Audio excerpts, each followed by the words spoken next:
क्या कहें आज पूरे देश में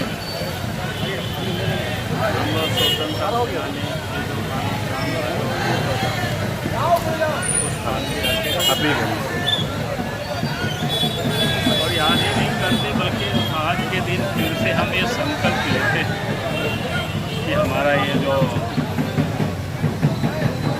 आज़ादी है ये हमारी अक्षुण्ण बना रहे, क्योंकि देश की आज़ादी के लिए 1855 में जिस प्रकार से सिद्धो कान्हू चांद भैरव और फूलो दोनों के हजारों लोगों ने शहीद हुए, बलिदान हुए, और उसके परिणाम स्वरूप आज संथाल परगना और एक्ट मिला।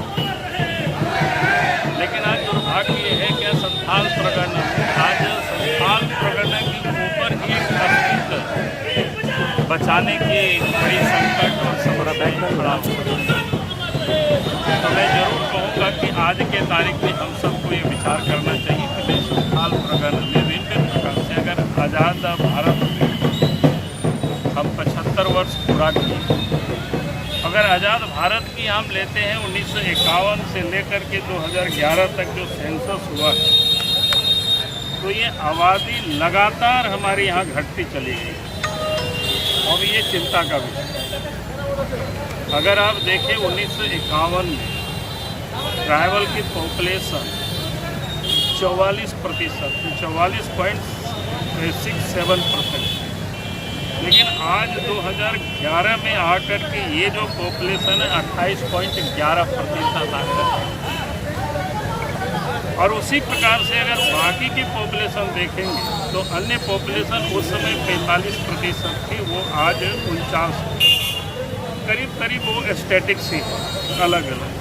लेकिन उसमें से एक मुस्लिम पॉपुलेशन है जहां वो 9% उस समय थी, आज के तारीख में 22.73%।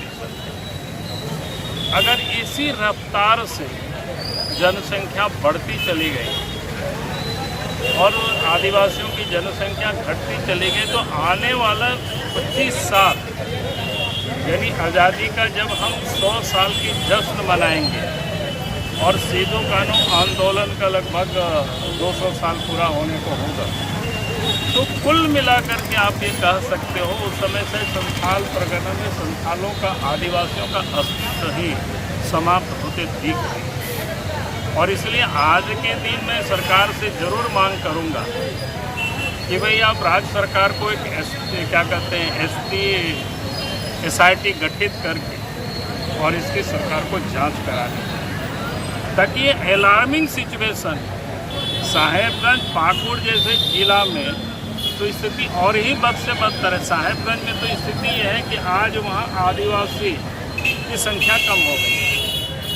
तो इसीलिए मैं ये कह रहा था कि आज के तारीख क्योंकि सिद्धो कान्हू चांद भैरव देश की आज़ादी के लिए लोग लड़ाई लड़े और साथ ही उनकी लड़ाई का ही परिणाम था कि संथाल परगना भी बना और यहाँ लोग बचे, उसके लिए SPT एक्ट भी बना। आज सब कुछ मौजूद है, लेकिन धीरे धीरे ये जो जनसंख्या का जो वृद्धि है वो दिख रहा है कि अब अस्तित्व समाप्त होते दिख रहा है। इसकी वजह क्या मांग है?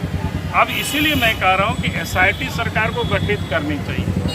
वजह तो जब तक उसकी जांच नहीं होगी एकदम ज़मीनी स्तर पर, तब तक ये पता नहीं चल सकता है। मैं ये ज़रूर कहूँगा कि आप सब लोग इसकी फ़ोटो ले सकते हो। मैं इसलिए कह रहा हूँ कि आप सब लोग इसका विश्लेषण करिए, क्योंकि आज के दिन आज जरूरी आप नीचे आज ये जरूरी है। ये हमारा रिपोर्ट नहीं है, सरकार की रिपोर्ट है, सेंसस की जो रिपोर्ट है। अगर वो सेंसस की रिपोर्ट है कोई हम अपने से कोई बीजेपी ने नहीं बनाई, ये सेंसस की रिपोर्ट है।